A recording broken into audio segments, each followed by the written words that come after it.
जब शरद ऋतु की मधुर बेला आती है, वातावरण में दीपों की लौ झिलमिला उठती है और मंदिरों में घंटियों की गूंज गूंजती है, तब ऐसा लगता है मानो स्वयं शक्ति स्वरूपा माँ धरती पर अवतरित होकर भक्तों के बीच विराजमान हो गई हैं। ओम दुर्गाए नमः। जय माँ ब्रह्मचारिणी। आज 23 सितंबर मंगलवार का दिन, शारदीय नवरात्रि का द्वितीय दिवस।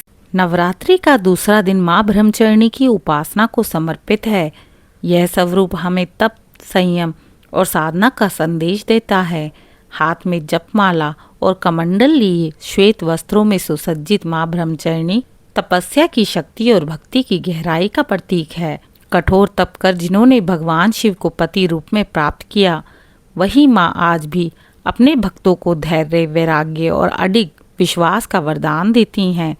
आइए नवरात्रि के इस द्वितीय दिवस पर माँ ब्रह्मचारिणी की आराधना कर अपनी आत्मा को शक्ति और जीवन को नई दिशा प्रदान करते हैं।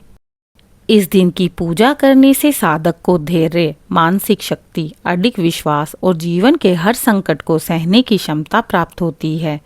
हिंदू शास्त्रों में माना गया है कि माँ ब्रह्मचारिणी की आराधना से साधक को स्वाधिष्ठान चक्र जागृत होता है, जिससे आत्मबल और आध्यात्मिक ऊर्जा में वृद्धि होती है।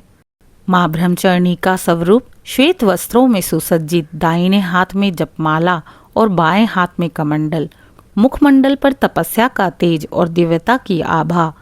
यह स्वरूप भक्ति और साधना में स्थिर रहने की प्रेरणा देता है। आइए श्रोताओं, इस दिन की पूजा विधि को जानते हैं। सबसे पूर्व ब्रह्म मुहूर्त में उठकर स्नान कर लें। इसके पश्चात शुद्ध सात्विक वस्त्र धारण करें। वस्त्र श्वेत या पीले रंग के हों तो श्रेष्ठ माने जाते हैं।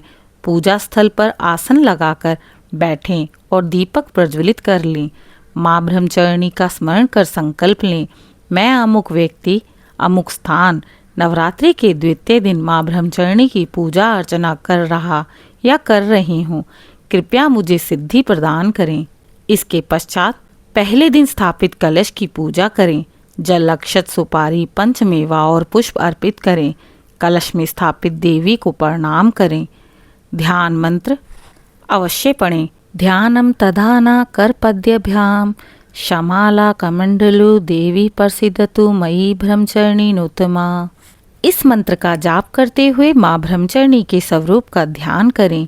इसके पश्चात फूल लेकर माँ ब्रह्मचारिणी का आवाहन करें। अक्षत, पुष्प, चंदन, रोली, सिंदूर, दुर्वा और धूप दीप अर्पित करें। उन्हें श्वेत पुष्प अर्पण करना विशेष फलदायी है। माँ ब्रह्मचारिणी को कमल का फूल भी चढ़ाया जाता है। मान्यता है कि माँ ब्रह्मचारिणी को ये फूल अर्पित करने से ज्ञान की प्राप्ति होती है। गुलदाउदी या सेवंती फूल भी चढ़ाए जाते हैं। यह पुष्प शांति और पवित्रता का प्रतीक माने जाते हैं। इसके पश्चात माँ ब्रह्मचारिणी को शर्करा अर्थात चीनी या गुड़ का भोग प्रिय है।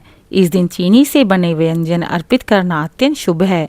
भोग अर्पित करने के पश्चात परिवार और भक्तों में प्रसाद वितरित कर सकते हैं।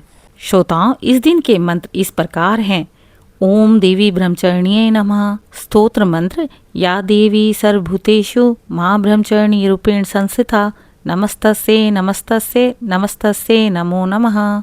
इन मंत्रों का जप आप रुद्राक्ष या स्फटिक की माला से 108 बार कर सकते हैं। पूजा के अंत में माँ की आरती अवश्य करें। घी या कपूर के दीपक से आरती कर परिवार सहित माँ के जयकारे लगाएं। जय अम्बे गौरी मैया, जय श्यामा गौरी। यदि संभव हो तो इस दिन छोटी कन्याओं को आमंत्रित कर उनके पांव धोएं और उनको तिलक लगाएं और भोजन करवाएं, क्योंकि कन्याओं में माँ का स्वरूप माना जाता है। भक्तों, माँ ब्रह्मचारिणी की पूजा से साधक के भीतर अटूट धैर्य आता है। जीवन के कठिन से कठिन समय में भी हार ना मानने की शक्ति मिलती है। वैराग्य, भक्ति और तपस्या की भावना जागृत होती है। मानसिक शांति, आत्मविश्वास में वृद्धि होती है। यह पूजा विशेष रूप से विद्यार्थियों और साधकों के लिए अत्यंत शुभ मानी गई है। माँ ब्रह्मचारिणी का जीवन हमें तपस्या और संयम का महत्व सिखाता है। पर्वतराज हिमालय की पुत्री होने के बाद भी उन्होंने कठोर तप कर भगवान शिव जी को पति रूप में प्राप्त किया। वर्षों तक निर्जल निराहार रहकर तपस्या करती रहीं, फिर भी उनका मन कभी विचलित ना हुआ। उनकी साधना यही संदेश देती है कि सच्चा प्रेम और सच्ची भक्ति कठिन तपस्या और धैर्य से ही सिद्ध हो सकती है। भक्तों, इस दिन के कुछ विशेष नियम जान लेते हैं। पूजा करते समय श्वेत वस्त्र पहनना श्रेष्ठ माना गया है, या फिर हल्के रंग के कपड़े अवश्य पहने। इस दिन क्रोध, ईर्ष्या और कटु वचन से बचें। सात्विक भोजन ही ग्रहण करें। माँ के भोग को अपवित्र ना होने दें। पूजा स्थल की स्वच्छता बनाए रखें। और याद रखें, नवरात्रि का दूसरा दिन साधक को तप और संयम का महत्व सिखाता है। माँ ब्रह्मचारिणी की पूजा कर भक्त अपने जीवन में धैर्य, शांति और अटूट विश्वास का संचार करते हैं। भक्त के जीवन से भय, असफलता और दुर्बलता दूर होकर सफलता और समृद्धि का मार्ग प्रशस्त होता है। आइए श्रोताओं, इस नवरात्रि के द्वितीय दिवस में माँ ब्रह्मचारिणी की आराधना करें और अपने जीवन में तप, संयम, श्रद्धा की ज्योति को प्रज्वलित करें। प्रिय भक्तों, नवरात्रि के द्वितीय दिवस की कथा, ब्रह्मचारिणी माता की कथा को अवश्य सुनें। ओम दुर्गाए नमः। इस प्रकार की धार्मिक जानकारी और कथाओं को सुनने के लिए दिशा स्पिरिचुअल चैनल को लाइक, शेयर, सब्सक्राइब अवश्य करें। कमेंट में जय माँ ब्रह्मचारिणी अवश्य लिखें। जय माता दी।